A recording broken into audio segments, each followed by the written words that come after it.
ተምሳሌት በጎ አድራጎት ማህበር ከተመሰረተ ጊዜ አንስቶ የተለያዩ የህብረተሰብ ክፍሎችና ማህበራዊ ሚዲያዎችን በመጠቀም ለአቅመ ደካማና ረጂ የሌላቸው ወገኖችን እንዲሁም ተማሪዎችንም ጨምሮ በመርዳት ላይ የሚገኝ ማህበር ነው። በጎ ተግባር ማድረግ በፈጣሪ ዘንድ የመንፈስ እርካታ እንደሚያሰጥና የህሊና እርካታ እንደሚኖረውም የተምሳሌት በጎ አድራጎት ማህበር መስራች አቶ ኃይለ ኢየሱስ ታምራት ተናግረዋል። ማህበሩ የዘንድሮ የትንሳኤ በዓል ምክንያት በማድረግ ከ100 በላይ አረጋውያንና አቅም ለሌላቸው ወገኖች የማዕድ ማጋራት መርሃ ግብር በሐዋሳ ከተማ አካሂዷል። ተምሳሌት የበጎ አድራጎት ማህበር ሰፋፊ ስራዎችን ይሰራል። ከዚህም ባለፈ የህፃናት የቁርስ ምገባ መርሃ ግብር አለው ከ250 በላይ የሚያደርገው።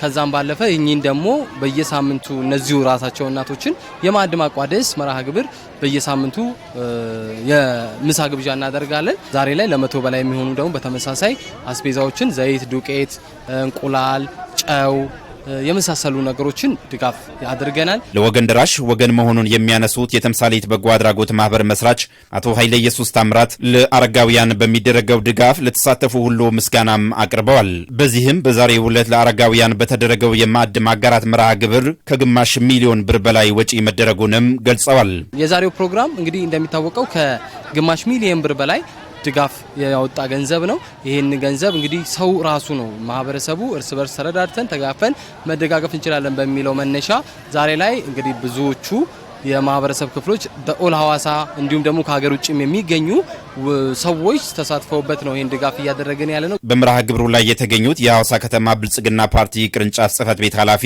አቶ ማራዶና ዘለቀ ኢትዮጵያውያን እርስ በርስ በመጠያየቅ በመደጋገፍ እንዲሁም ያለውን ለሌለውን በማካፈል አብሮ በመብላት የሚታወቅ ልምድ ያለው ህዝብ ነው ብለዋል። ይህንን ድንቅ ባህል ተጠናክሮ መቀጠል እንዳለበት በመጥቀስ ለአረጋውያንና አቅመ ደካማ የሚደረገውን መልካም ተግባር በበዓላት ወቅት ብቻ ሳይሆን የሁል ጊዜ ተግባር መሆን እንዳለበትም ጠቁመዋል። እንደዚህ አይነት በጎ ተግባራት በዓላትን ብቻ ጠብቀን የምናደርገው መሆን የለበትም ብዬ አስባለሁ። በየቀኑ የበጎ ተግባርን የዕለት ተዕለት ስራችን ማድረግ ይኖርብናል ማለት ነው። ሁላችንም በምንችለው አቅም በአጠገባችን የተቸገረውን ሰው መርዳት ብንችል የሚቸገር ሰው ሊኖር አይችልም ማለት ነው። ሁሉም የግድ ባለሀብት መሆን የለበትም። ለመደገፍ ካለው ላይ ማካፈል ቢችል ለተቸገረው ሰው መድረስ ቢችል በሚችለው አቅም የተቸገረን ሰው መድረስ እንችላለን ማለት ነው። ከችግሩም በጊዜያዊነትም ቢሆን ማላቀቅ ይቻላል ማለት ነው።